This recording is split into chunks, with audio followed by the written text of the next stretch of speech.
Good morning, everybody. We had some showers and thunderstorms push through the area overnight. Heavy rain fell over our northern counties, about where was expected. Unfortunately, not everybody picked up rainfall.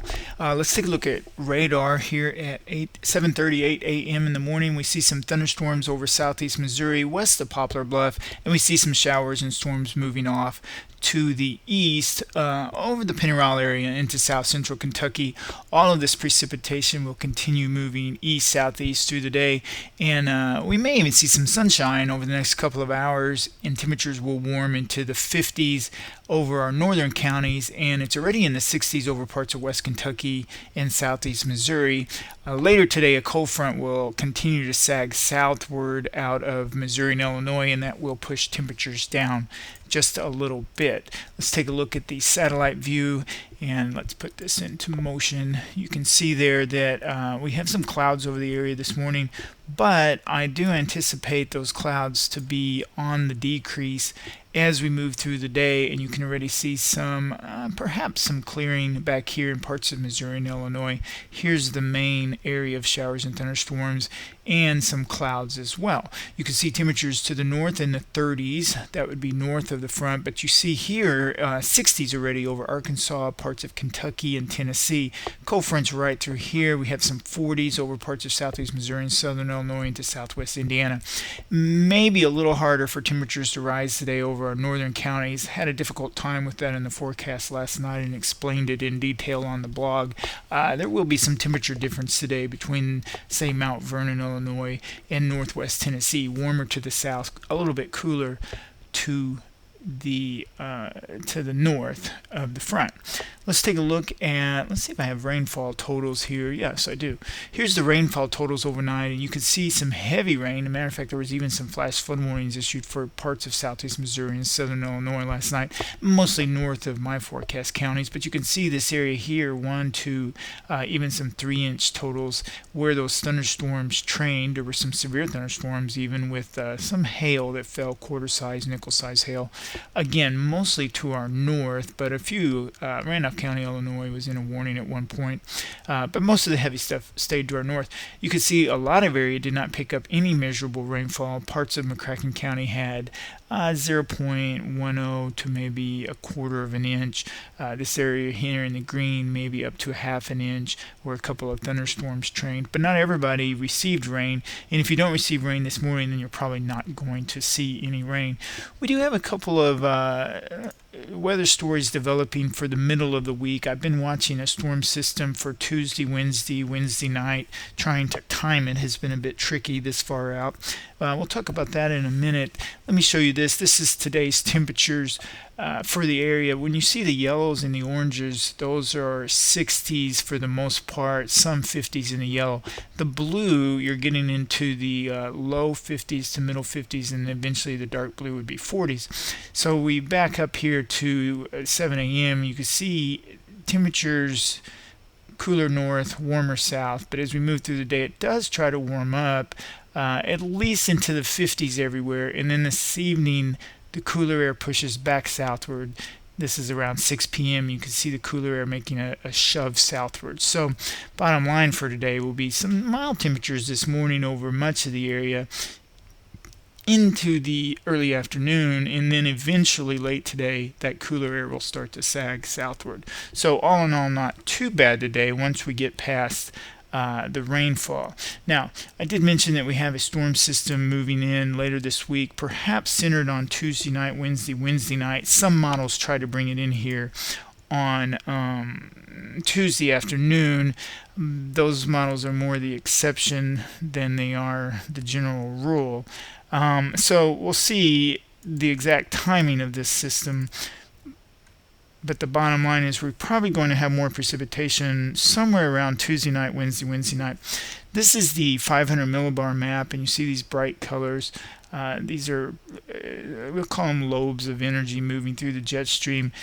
Keep an eye on this back here in Canada and the northern United States as we move through Monday and Tuesday. Here we are on Sunday night.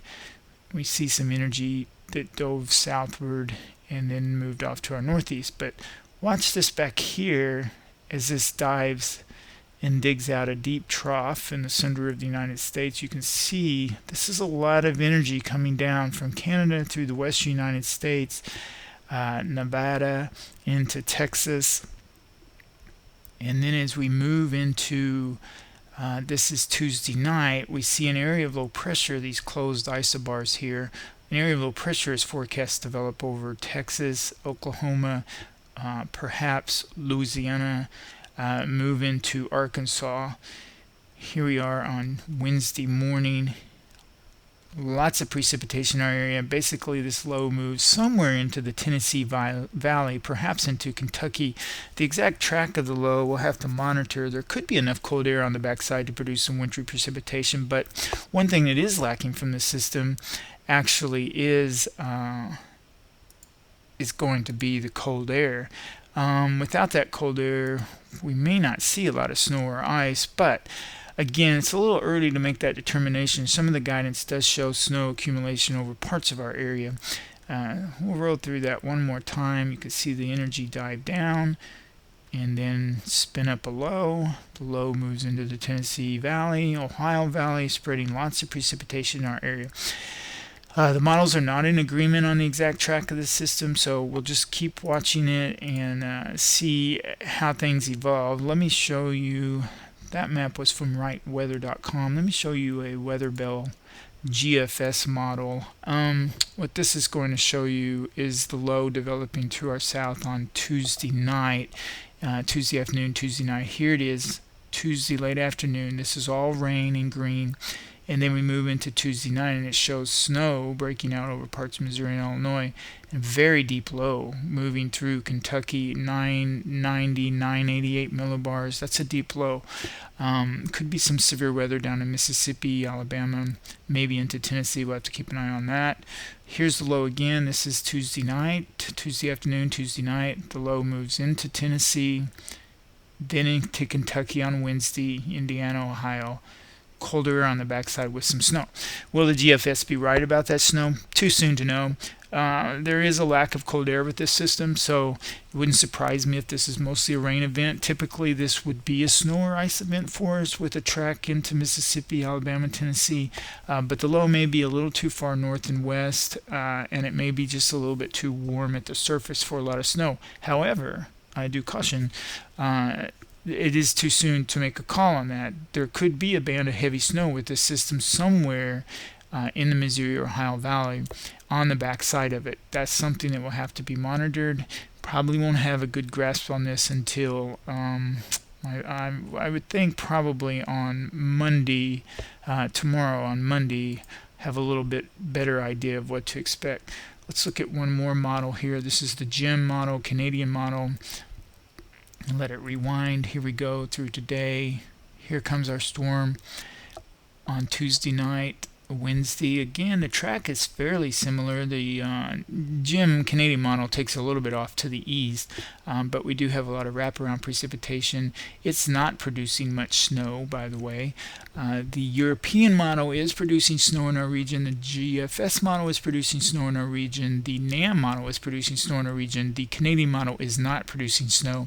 Just too soon to know. Hopefully I'll have a better handle on that come Monday. So let's just take a quick look here. Let me see if I have any other maps for you. Maybe so. Let's just take a look at the NAM real quick. All right, let me see. We'll put this in motion. Here comes our system. It's earlier. It has it moving in here on Tuesday and Tuesday afternoon. We'll have to see if that's correct. It's the earliest of all the data.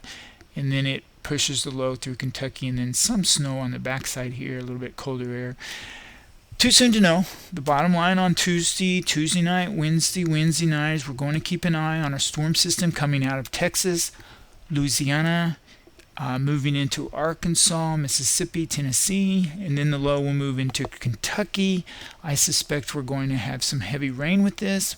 If the low were to move far enough west, we could even have thunderstorms in parts of the area, severe weather down in Mississippi, Alabama, perhaps into parts of central Tennessee. Let's keep an eye on that. Maybe some snow on the northwest side of the low. Too soon to make a call on that. Looking down the road a little bit, I did notice around the end of February, the first few days of March, we need to keep an eye on that time period. We've got more cold air coming in with data showing a couple of storm systems we need to monitor. So, a lot going on. Keep an eye on Tuesday night, and Wednesday. I'll be updating the weathertalk.com blog, and I'll be updating the Facebook page. Of course, you can find me under Bo Dotson Weather.